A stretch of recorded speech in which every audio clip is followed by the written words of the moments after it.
Sir నమస్తే అండి. నమస్తే అండి. సార్ ఇప్పుడు గత 10 రోజులుగా రాష్ట్రంలో వరద బీభత్సం అయితే జరుగుతుంది. ఈ వరదని కంట్రోల్ చేయడంలో కానీ లేదంటే వరద సహాయ కార్యక్రమాల్లో కానీ ప్రభుత్వం పూర్తిగా విఫలమైందని చెప్పి ముఖ్యంగా ప్రతిపక్షం చేస్తున్న ఆరోపణ, ఇందులో వాస్తవం ఎంత ఉందనుకోవచ్చు అంటారు? వాస్తవం లేదండి, వాస్తవం లేదు. ఎందుకంటే న్యాచురల్ కలామిటీస్ వస్తూ ఉంటాయి. అందులో ఏదైనా ఆ బుడమేరునేమో సరిగా రిపేర్ లేక ఆ కెనాల్ బ్రీచ్ అయిపోయి ఇల్లీగల్ ఆక్యుపెన్సీ వల్ల జరిగినాయి. ఇవన్నీ జరిగిన తర్వాత మీరు చూశారు, చంద్రబాబు నాయుడు గారు ఇప్పుడున్న ముఖ్యమంత్రి, ఆయన రాత్రింబవళ్ళు అసలు ఒక ముఖ్యమంత్రిగా కాదు, మామూలుగా ఆఫీసులు కూడా పనిచేయనట్టుగా రాత్రింబవళ్ళు తిరుగుతూ ఉన్నారు. ఆయన పడే కష్టం మనం నేను పర్సనల్గా కలిసి కూడా మేము కొంత డొనేషన్ చేశాం. చూస్తే మనిషిలో చాలా మనిషి స్ట్రెస్ ఫీల్ అవుతున్నట్టుగా ఉంది, అంత తిరుగుతున్నాడట. అంటే రేపు అనుకుంటే రాత్రింబవళ్ళు అర్ధరాత్రి వెళ్ళి చెక్ చేస్తూ ఉన్నాడు. ఆయన చివరికి పెళ్లి రోజు కూడా, మ్యారేజ్ డే కూడా ఇంటికి పోకుండా ఇక్కడే ఉన్నాడండి. అంత కష్టపడుతుంటే విఫలమైందంటే వాళ్ళు ప్రతిపక్షాలు బదులు మనకు ఇప్పుడున్న ప్రతిపక్షం వాళ్ళకి ప్రతి విమర్శించడమే, అటు మాట్లాడటం అలవాటు అయిపోయింది. కాబట్టి విఫలమేం కాలేదండి. They are tackling the issue in the right way. అంటే ఇప్పుడు మీరు అన్నారు ఆయన పెళ్లి రోజు కూడా ఆయన బయట వరద బాధితులతోనే ఉన్నారని. ఓన్లీ అసలుకి ఫోటోషూట్ల కోసం మాత్రమే, లేదంటే ఆయన హైప్ కోసం మాత్రమే ఆయన తిరుగుతున్నారు తప్పితే అధికారులతో పనిచేపించడంలో పూర్తిగా విఫలమైపోయారు అనేది ప్రధానంగా వస్తున్న ఆరోపణ సార్. మరి ఇప్పుడు అదేం కాదండి, ఫోటోల కోసం చేసేది ఏంటి? ఫోటోలు చేస్తుంటే ఇప్పుడు ఒక సీఎంగా, ఇప్పుడు సీఎం పనిచేస్తాడు అనుకోండి, ఫోటోలు ఆటోమేటిక్గా వస్తారు, తీసుకుంటారు, రిపోర్ట్ చేస్తూ ఉంటారు. దానికోసం ఫోటోల కోసం చేసేది ఏముందండి? అంత పెద్ద వరద వచ్చి అంత పెద్ద ప్రమాదం జరిగి ఎంతో ఇదే నష్టం జరిగిన సందర్భంలో ఆయన పర్సనల్ రెస్పాన్సిబిలిటీ తీసుకొని ఇన్వాల్వ్ అయి చేశాడు. అటువంటిది దానికి ఫోటోలు తీసుకోవడానికి ఏముందండి? అది కరెక్ట్ కాదండి. ఇప్పుడు ఏదైతే ప్రభుత్వం మేము చేయలేము అని చేతులు ఎత్తేస్తే దాతల సహకారం కోరింది, అందుకే అని చెప్పి ఒక మాట అయితే కనుక మరి ప్రతిపక్షం నుంచి వస్తున్న వాదన సార్. మరి మేము చేయలేమని చేతులు ఎత్తి దాతల సహాయం కోరింది. ఈ పరిస్థితి గతంలో ఎప్పుడూ లేదు. కరోనా టైంలో జగన్మోహన్ రెడ్డి గారు ఎవరిని సహాయం అర్జించలేదు అనే మాట అయితే అంటున్నారు కదా సార్.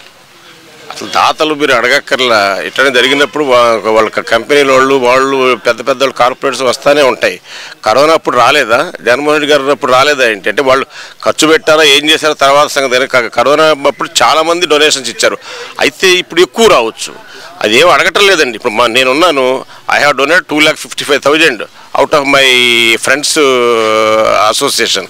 2,50,000 కలిసి మొన్న లాస్ట్ సండే ఇచ్చాను అనమాట. నన్ను అడగలేదు ఆయన.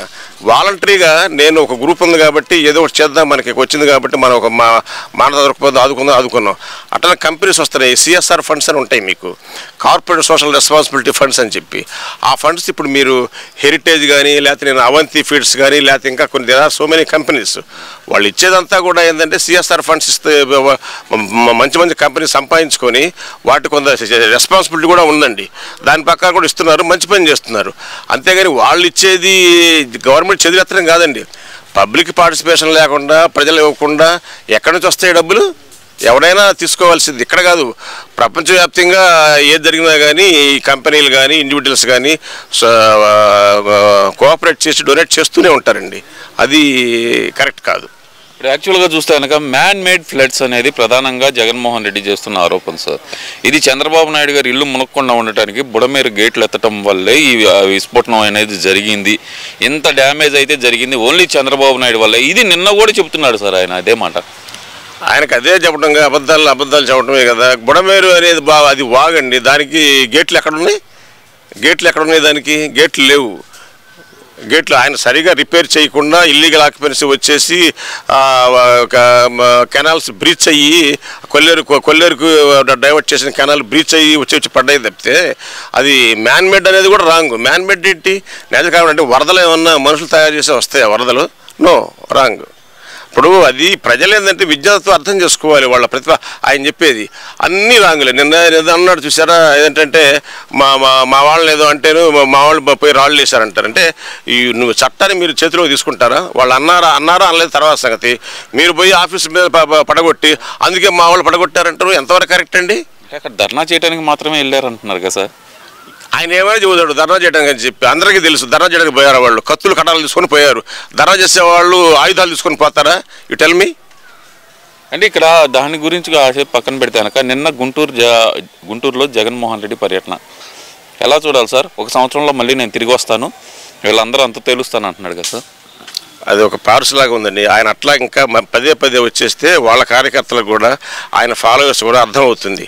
ఏం అక్కర్లా, నిదానమే ప్రధానం. మన ఓర్పుతో ఉంటే చివరికి ఆయన కూడా ఆ పక్కన ఉండే 10 మంది కూడా 11 మంది ఎమ్మెల్యేలు పోతారు, అందరూ పోతారండి. ఎందుకంటే పీపుల్ ఎవరు కూడా ఒక్కోసారి ఎమోషన్స్గా ఒక్కో టైంలో సపోర్ట్ చేస్తూ ఉంటారు రకరకాల ఫ్యాక్టర్స్ పెట్టుకొని. ఇప్పుడు ఏంటంటే ఆయన చేసే మాటలన్నీ అది వాస్తవం ఎంతో కాదో అర్థమవుద్ది కాబట్టి చివరికి ఆయన ఆటోమేటిక్గా ఫెయిల్ అయిపోతున్నాడు, ఇంకా ఫెయిల్ అవుతాడు. అవన్నీ రాంగ్ అని పక్కన ఉన్న వాళ్ళందరికీ తెలుసండి. ఇప్పుడు అంత తెలిసినా కూడా ఇంకా మరి జగన్మోహన్ రెడ్డి అబద్ధాలు చెప్తున్నాడు అని తెలిసినా సరే ప్రభుత్వం చర్యలు తీసుకోవడంలో విఫలమవుతుంది అనుకోవచ్చు అంటారా? అంటే ఎవరి మీద? జగన్మోహన్ రెడ్డి మీదనా? జగన్ మీద ఏం చర్యలు తీసుకోవాలి? 60 మంది చనిపోయారని చెప్తున్నారు కదా సార్. మరి ఆయన 60 మంది చనిపోయారా? లేదే, అది కూడా అబద్ధమే. వరదలు దీంట్లో నష్టం జరిగింది. అక్కడ ఏంటంటే చిన్న చిన్న ట్రేడర్స్, పాప స్మాల్ ట్రేడర్స్ నష్టపోయి సరుకులన్నీ పోయి బతకడానికి కొంచెం ఇదైపోయింది. హైజీన్ ఈ హెల్త్ ప్రాబ్లమ్స్ వచ్చేసాయి, వాటర్ అంతా వచ్చేసి మంచి వాళ్ళ పోస్ట్ లొకాలిటీ కూడా వచ్చినాయండి. యాక్చువల్గా నిన్న విజయవాడలో ఎంక్వైరీ చేస్తే ఎనికపాడు దగ్గర కూడా పెద్ద పెద్ద విల్లాసు, కింద సెల్లార్లో పెద్ద పెద్ద అపార్ట్మెంట్లో ఉన్న కార్లు కూడా మునిగిపోయినాయట. అందువల్ల ఎందుకంటే నష్టం జరిగిందే కానీ మీకు అది నష్టదాన్ని వాస్తవం. గవర్నమెంట్ కరెక్ట్గానే దాన్ని అటెండ్ అవుతూ ఉందండి. మరి ఇంతమంది చనిపోయారు అని చెప్పి జగన్మోహన్ రెడ్డి చెప్తుంటే మరి తెలుగుదేశం పార్టీ నాయకులు వాళ్ళ పేర్లు వాళ్ళ వివరాలు సమర్పించమంటే జగన్మోహన్ రెడ్డి ఎందుకు ఫెయిల్ అవుతున్నాడు అనుకోవచ్చు అంటారు? ఏమంటే ఊరికి అరుస్తూ ఉంటారు అబద్ధాలని, ఎందాక దానికి అటెండ్ అయ్యి సమాధానం చెప్తూ ఉంటారు. ఆయన చెప్పే అబద్ధం అని తెలుస్తూనే ఉన్నాయి. దాన్ని మళ్ళీ కౌంటర్ చేసి ఇంకా ఆయనకి పరపతి పెంచడమే. ఇప్పుడు ఎట్లా ఉన్నాడంటే ఒకరెవరో ఊరికి డామేజింగ్గా మాట్లాడుతూ ఉంటాడు. అక్కడ పోయి మీరు ఫేస్ చేసి మాట్లాడుతున్నారు అనుకోండి అధికారంలో ఉన్నవాళ్ళు, చివరికి ఏమవుతుందంటే అది అనవసరమైన ఫోకస్ అయిపోయినట్టుగా ఉంటుంది. అది అబద్ధం, రాంగ్ ఇన్ఫర్మేషన్ అనేది తెలుసు, అబద్ధం అని తెలుసు, అందరికీ తెలుసు. ఇందాక నేను చెప్పాను కదా, పక్కన ఉన్న వాళ్ళు కూడా తెలుసు. దాని మీద పెద్ద కౌంటర్ అలిగేషన్ చేయడం, దాని మీద చేయడం అనేది చేయాల్సిన అవసరం లేదు. ఎందుకంటే అది అందులో ప్రజల మొత్తానికి తెలుసు అబద్ధం అని కాబట్టి, అందుకని వాళ్ళు ఏం చేయట్లేదని నేను అనుకుంటున్నాను. ఓవరాల్గా ఫ్లడ్ మేనేజ్మెంట్లో చంద్రబాబు నాయుడు గారే చెప్పారు, అందరికి సహాయం అందించలేకపోయాము అని చెప్పి ఆయనే చెప్పారు ఒక దశలో అయితే కనుక. ఎందుకంటే కనుక ముందర ఉన్న వాళ్ళు తీసుకోవటం వల్ల వెనక మళ్ళకి అందించలేకపోయామని చెప్పారు కదా. మరి దాన్ని ఎలా చూడాలంటారు? అంటే దట్ మే బి ఫ్యాక్ట్ అండి. నేను కూడా అంటే కొంతమంది ఒకరిద్దరు అన్నది ఏంటంటే, ఇప్పుడు అక్కడికి వచ్చి అందిస్తున్నారు అనుకోండి, ముందు కొంచెం యాక్టివ్గా ఉండేవాళ్ళు, బాగా నోరున్నవాళ్ళు, బాగా ఇది ఉన్నవాళ్ళు వచ్చేసేదాన్ని ఒక ప్యాకెట్ 4 ప్యాకెట్లు తీసుకొని పోతున్నారు. కొంతమంది పాపం లేడీస్, చిన్న చిన్న పిల్లలు, బయటకు రాని వాళ్ళు ఇళ్లలో ఉంటారు కదా, వాళ్ళకి సరిగా అందట్లేదు. అది ప్రాక్టికల్ ఇష్యూ.